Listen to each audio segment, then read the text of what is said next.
Ndewo, this is Yvonne Mbanefo and welcome back to Learn Igbo channel. In this video we are learning a few sentences about the word Oche, chair. And so this is a vocabulary lesson about chair. Ready? Let's begin. Ka anyị bido. Oche a na-acha anụnụ anụnụ. Oche a na-acha anụnụ anụnụ. This chair is blue. Oche a na-acha anụnụ anụnụ.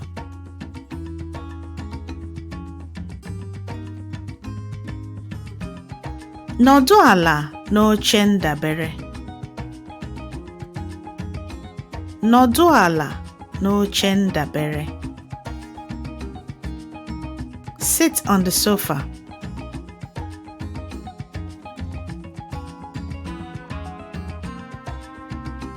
Anọdụrụ m ala n'oche.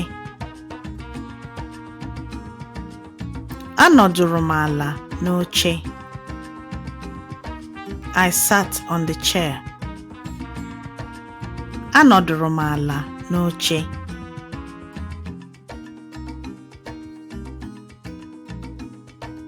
Oche a emeela ochie. Oche a emeela ochie. This chair is old. Oche a emeela ochie.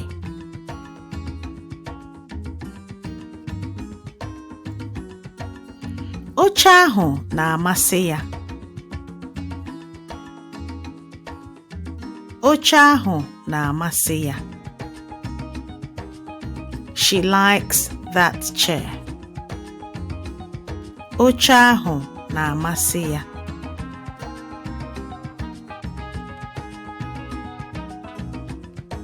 Oche ahụ dị nro. Oche ahụ dị nro. The chair is soft. Oche ahụ dị nro.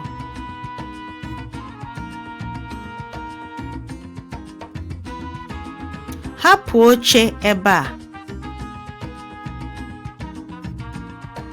Hapụ oche ebe a. Leave the chair here. Hapụ oche ebe a.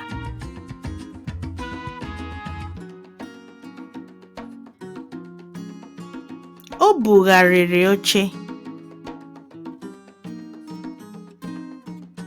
O bugharịrị oche.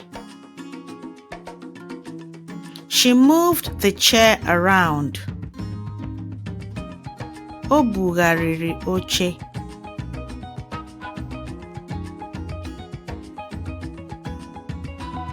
O buliri oche.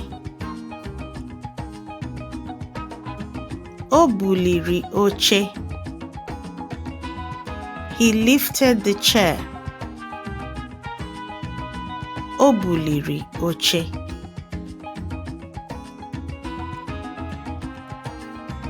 Oche buru ibu. Oche buru ibu. The chair is big. Oche buru ibu.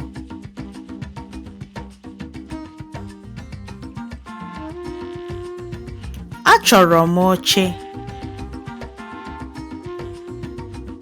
Achọrọ m oche. I need a chair, or you could say I want a chair. They both mean the same thing. Achọrọ m oche. Achọrọ m oche. I need a chair or I want a chair. Achọrọ m oche.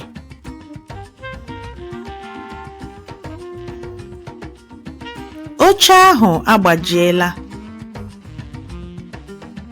Oche ahụ agbajiela. That chair is broken. Oche ahụ agbajiela.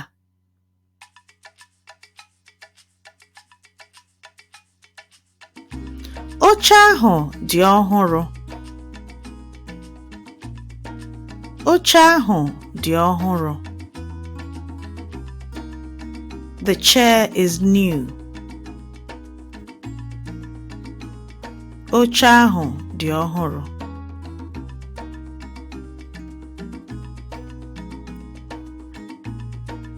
O tere oche ahụ agba.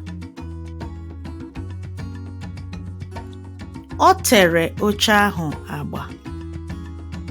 She painted the chair. O tere oche ahụ agba.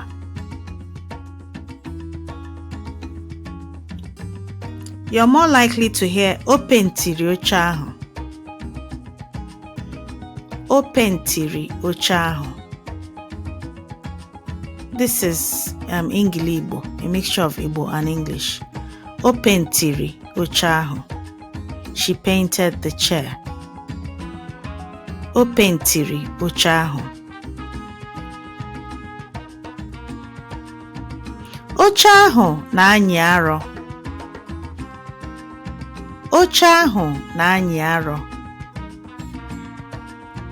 The chair is heavy. Oche ahụ na-anyị arọ.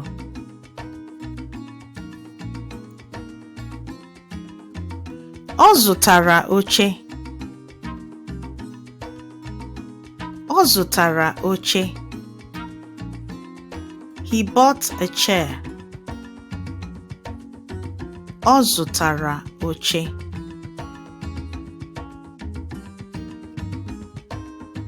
Oche a dị oke ọnụ. Oche a dị oke ọnụ. This chair is very expensive. Oche a dị oke ọnụ.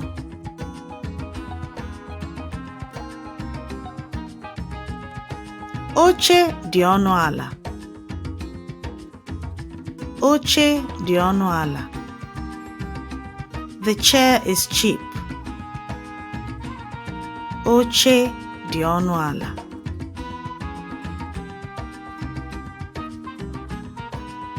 Nwamba nọ n'oche. Nwamba nọ n'oche. The cat is on the chair.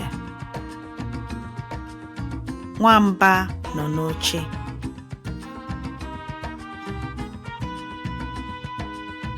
Oche ahụ dị ọcha. Oche ahụ dị ọcha. The chair is clean, or that chair is clean. Oche ahụ dị ọcha. Sometimes when someone is saying oche ahụ dị ọcha, they actually mean the chair is white. But in this sense, we're talking about the cleanliness of the chair. Oche ahụ dị ọcha. The chair is clean. Oche ahụ dị ọcha. Oche ruru unyi. Oche ruru unyi. The chair is dirty. Oche ruru unyi.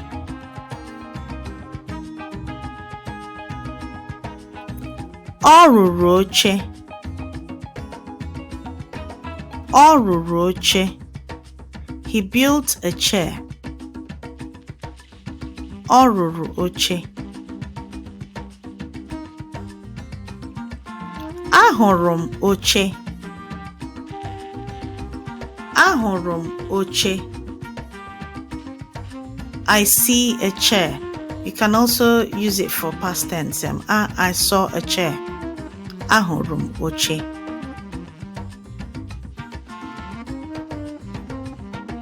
Oche ahụ dị obere. Oche ahụ dị obere. The chair is small. Oche ahụ dị obere.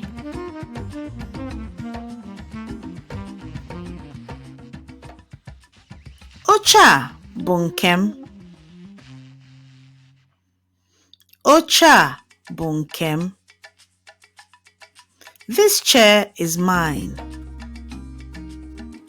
Oche a bụ nke m.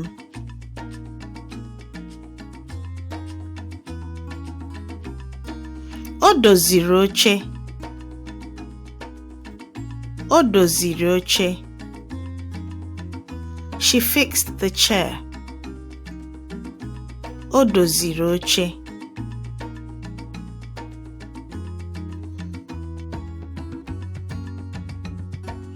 Biko tụfuo oche ahụ. Biko tụfuo oche ahụ. Please throw that chair away. Biko tụfuo oche ahụ. Ọ na-ere oche. Ọ na-ere oche. He sells chairs. Ọ na-ere oche.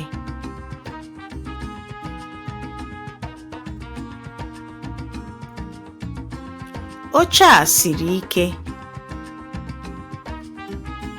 Oche a siri ike. This chair is hard.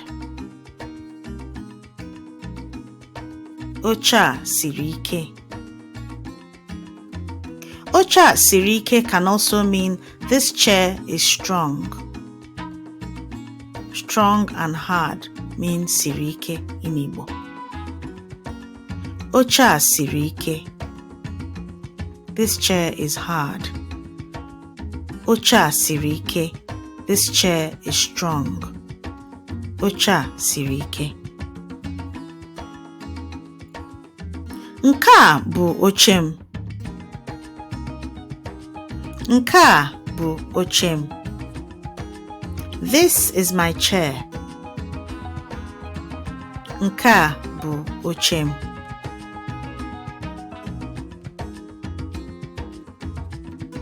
Oche ahụ dị mma. Oche ahụ dị mma. The chair is nice or the chair is all right. Oche ahụ dị mma.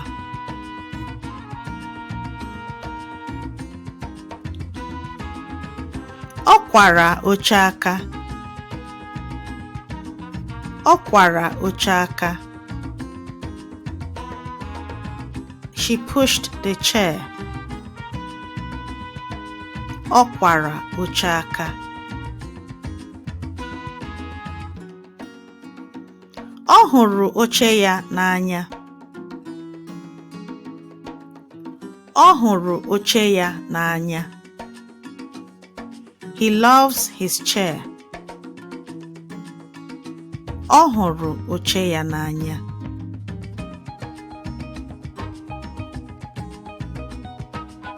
Oche ahụ dị mma. Oche ahụ dị mma.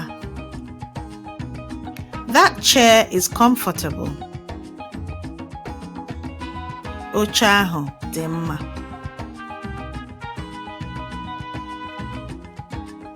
Oche dị nso. Oche dị nso. The chair is near. Oche dị nso.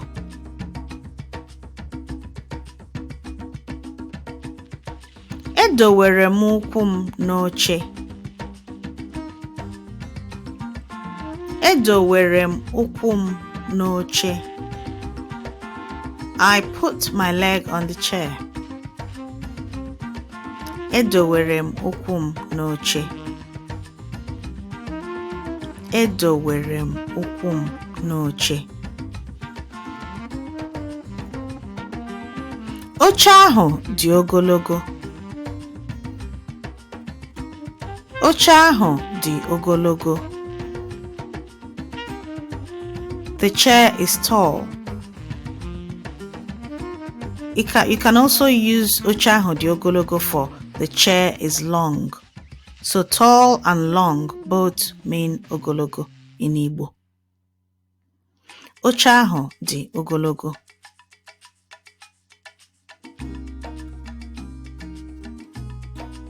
Oche ahụ na-amasị nkịta. Oche ahụ na-amasị nkịta. The dog likes the chair. Oche ahụ na-amasị nkịta.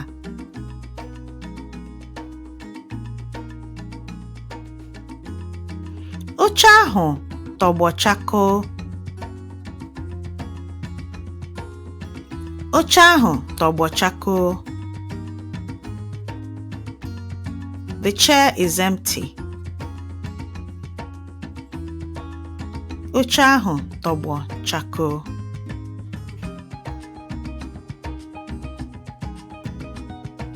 Oche siri ike. Oche siri ike. The chair is strong.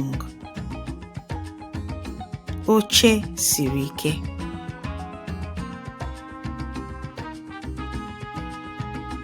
O hichara oche ahụ. O hichara oche ahụ. She cleaned the chair. O hichara oche ahụ.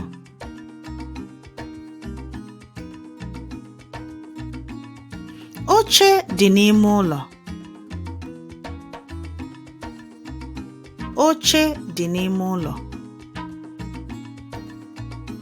The chair is inside the house. Oche dị n'ime ụlọ.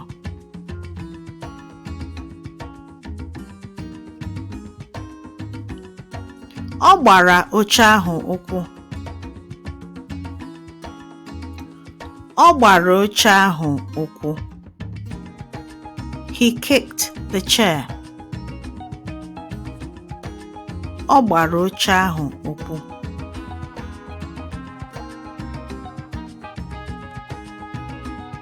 Oche a na-acha ọbara ọbara. Oche a na-acha ọbara ọbara. This chair is red in color. Or this chair is red. Oche a na-acha ọbara ọbara. Agbajiri m oche ahụ. Agbajiri m oche ahụ. I broke that chair. Agbajiri m oche ahụ. Oche dị n'okpuru tebụl. Oche dị n'okpuru tebụl. The chair is under the table. The Igbo word for table is ndokwasi, but you're more likely to hear people say table, which is an Igbonized form of table. Oche dị n'okpuru table.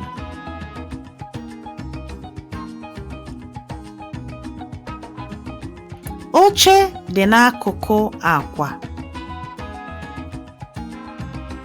Oche dị n'akụkụ akwa. The chair is next to the bed. Oche dị n'akụkụ akwa.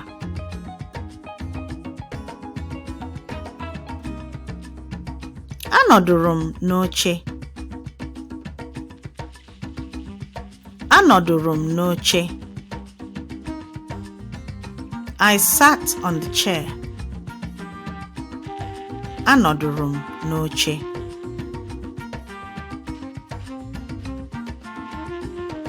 Oche ahụ bụ osisi.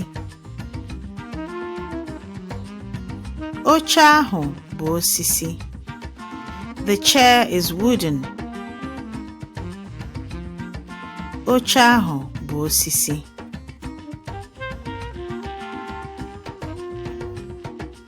Oche ahụ bụ plastiki. Oche ahụ bụ plastiki. The chair is plastic. Oche ahụ bụ plastiki.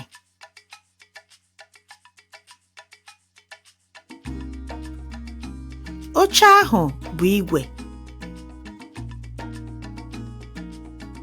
Oche ahụ bụ igwe. The chair is metal. Oche ahụ bụ igwe.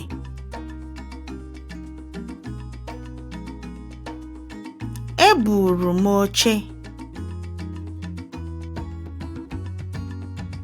Eburu m oche. I carried the chair. Eburu m oche.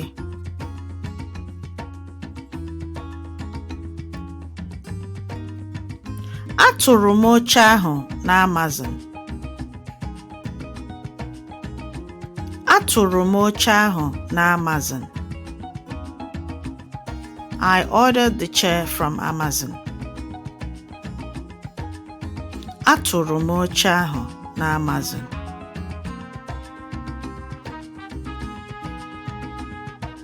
Oche ahụ dị n'ọnụ ụzọ. Oche ahụ dị n'ọnụ ụzọ. The chair is on the porch. Oche ahụ dị n'ọnụ ụzọ. Ọnụ ụzọ is actually doorway, but it also covers the area around the doorway, which is the porch. Oche ahụ dị n'ọnụ ụzọ. Ọ rụziri oche ahụ. Ọ rụziri oche ahụ. He repaired the chair.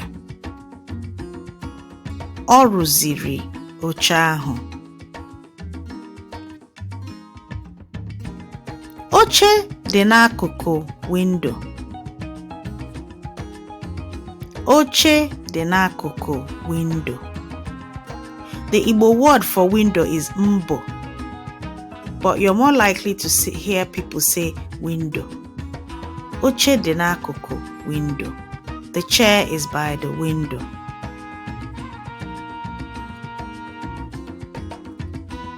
O mere oche ahụ. O mere oche ahụ. She designed the chair. If you want to say she drew the chair, you say o sere oche ahụ. O mere oche ahụ or o sere oche ahụ. Oche bụ maka ụmụaka. Oche bụ maka ụmụaka. The chair is for kids. Oche bụ maka ụmụaka. Oche ahụ emeela agadi. Oche ahụ emeela agadi. That chair or the chair is very old. So there are two ways of saying that something is old. It's either agadi, ime agadi, or ikanka. Oche ahụ emeela agadi or oche ahụ akaala nka. They both mean the chair is very old. Achọtara m oche. Achọtara m oche. I found a chair. Achọtara m oche or achọtara m oche. Oche ahụ mara mma. Oche ahụ mara mma. The chair is cozy. Or that's another way of saying the chair is comfortable. Oche ahụ mara mma or ọ dị mma. You know, when you're sitting on a chair and someone's asking you, is it comfortable? That's when you say ọ dị mma or ọ mara mma. The chair is cozy. Oche ahụ mara mma. Ọ zụtara oche ọhụrụ. Ọ zụtara oche ọhụrụ. She bought a new chair. Ọ zụtara oche ọhụrụ. Oche ahụ na tebụl dabara. Oche ahụ na tebụl dabara. The chair matches the table. Dalo. Thank you for watching. To improve your Igbo learning, go over to www.learnibonow.com and download our free printable flashcards, which has audio support. You'll also get access to our weekly newsletter full of useful tips to improve your Igbo language learning, history, and heritage. See you on the next video.